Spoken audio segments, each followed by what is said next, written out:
For the story of Hades and Persephone, we'll be going back to ancient Greece. It's important for this story to understand that ancient Greece was a highly patriarchal society where the men were the decision makers and they rarely sought input or permission from the women in their lives. So while some of the themes from this story may be problematic from a modern perspective, it's important to understand they were highly accepted practices at the time and in that place. The ancient Greeks were also considered highly advanced for the ancient world. And in fact, we still see a lot of their influence in today's art, science, and philosophy. Though there were still some things they couldn't understand. So to explain these things, they leaned on their religious practices, and that's where the story of Hades and Persephone comes from. This is the ancient Greeks' explanation for why the world has seasons. Persephone, the goddess of spring, was the daughter of Zeus, the king of the gods, and Demeter, the goddess of harvest and nature. Demeter grew concerned as Persephone grew from a child to a young woman, seeing that all of the gods on Olympus were attempting to court her, and Persephone would turn them away. Demeter felt that it wouldn't be long before one of them decided that they were simply going to take what they wanted, being Persephone herself. So Demeter took Persephone and they moved to Eleusis, a place at the ends of the earth, as far away from Olympus as they could get. In Eleusis, Persephone spent her days in the fields with the nymphs that served her mother Demeter. She would gather flowers and enjoy nature just in general. One day, Persephone was out on her own and she came across the most beautiful narcissus plant she'd ever seen. And she leaned down to smell the flower, and the world erupted around her. A giant chasm opened it all around her, and from the chasm came a chariot pulled by hellhounds. Hades. Hades on the chariot grabbed Persephone by the waist and placed her behind him and headed back into the chasm. Persephone couldn't even think. She was breathless until finally she released a scream, "Mother!" that echoed out across the world as the chasm closed behind them. Demeter heard her scream far off in the distance and came running. But when she got to Eleusis, she did not find her daughter nor the chasm as it had closed. However, she did find Hecate. Hecate was a titaness who had also heard Persephone's scream and come to check on the girl. "Hecate, have you seen my daughter? Where is she?" "No, Demeter, I don't know where she is. I came when I heard the scream. But I will help you look for her." Hecate left to go seek guidance from the oracle at Delphi, and Demeter left to go to Olympus to seek guidance from Zeus. When she arrived on Olympus, Zeus was completely unmoved. "Demeter, your daughter is not missing. She's in the underworld." "The underworld? Why would she be in the underworld? She would never go to the underworld." "Well, you see, Hades asked for her hand in marriage, and I said yes, being that she's my daughter. So she's in the underworld. He's taken her there." "But my daughter is the goddess of spring. She can't be in the underworld. She has to be amongst nature." "Demeter, it's done." He asked for her hand in marriage, and I said yes. So she's in the underworld, and there she'll stay. Demeter, feeling completely defeated, left Olympus. She started to grow sad and depressed, and with her, the world started to grow sad and depressed in that winter came for the very first time.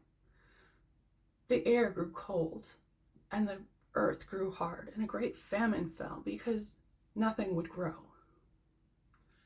Meanwhile, in the underworld, Hades brought Persephone to her room in his domain. It was filled with all the greatest comforts of the world. Hades said to Persephone, "Your father has promised your hand in marriage, but I will wait. I've waited from afar, loving you. I will wait for you to grow to love me and consent before touching you or sharing a bed." Persephone was not moved. I will never share a bed with you. I'll never be your wife. I don't want this. I want to go back to the earth. I have to be on the earth. Hades said, you've been promised to me, and you will stay here with me, but I will wait. Days turned into weeks, weeks turned into months. Hades would approach Persephone, try to have conversation, and Persephone would brush him off for a while. But he still tried. One day, Hades set out a great feast with all of Persephone's favorite foods, and he invited her. Now, it had been months since Persephone had been in the underworld, and though she was stubborn and had not eaten nor drank, she was quite hungry. So as they sat at the table, Persephone found a pomegranate and started fiddling with it in her hand. And as she was sitting there, she started talking to Hades, listening to him as well. Hades wasn't so bad. They'd spent months talking. She grew to find that she was fond of him. At this time, above the surface, Zeus had had enough. He called to Demeter and said, you have to thaw the earth. And Demeter said, I cannot. I miss my daughter, and I cannot, will not thaw the earth until I have her back in my arms. Zeus, finally seeing reason in that what is a god without people to worship, and people were dying from the famine and winter that Demeter had brought, sent Hermes to the underworld. Hermes arrived in the underworld after Hades had had the feast, the final feast laid out for Persephone. And he said, Persephone, Zeus has sent me to take you home. You will be with your mother. And Hades said, hold on, Zeus and I had a deal. And she's to be my wife. Hermes said, it is out of my hands. You need to take this up with Zeus. He said, she's got to go back to Demeter. So Hermes took Persephone back to the surface. When they arrived in Eleusis,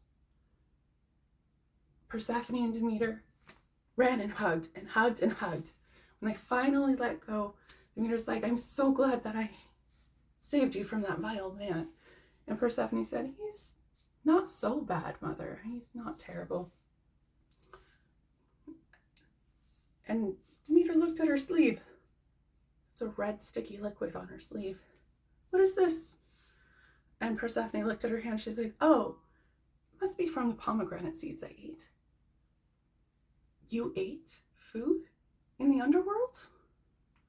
Dear girl, food from the underworld is not for those who are living. Only those who are residents of the underworld may eat food from the underworld. What did you eat? She said, I ate 6 pomegranate seeds, mother. I was so hungry. It'd been, I don't know how long. The gods convened for a meeting. See, the food of the underworld is for the undead, those who live in the underworld, and Hades himself, as he is the lord of the underworld. Those who are living cannot eat of the food of the underworld. And so the gods convened, and Zeus made a decision. Since you ate of the food of the underworld, you must be a resident of the underworld. But I am not without compassion. Remember, he's worried about Demeter freezing the earth at this time. You ate 6 pomegranate seeds from your account. Yes, only 6 pomegranate seeds. I was so hungry. Okay. So for 6 months of the year, you will live in the underworld. The other 6 months of the year, you will live above ground with your mother. And so, from then on, every year, Persephone would go to live with Hades in the underworld. And every year, as she leaves, Demeter grows sad, and the world begins to grow cold, and plants start to wither. And when she returns in the spring, everything warms up, and the world thaws, and plants can grow again. Now, the story for Hades and Persephone actually turns out really well, because Hades and Persephone grew to love each other organically as they spent time together. And Hades treated Persephone, the queen of the underworld, as his equal. And thus, Hades and Persephone did in fact grow to love each other and live eternally ever after.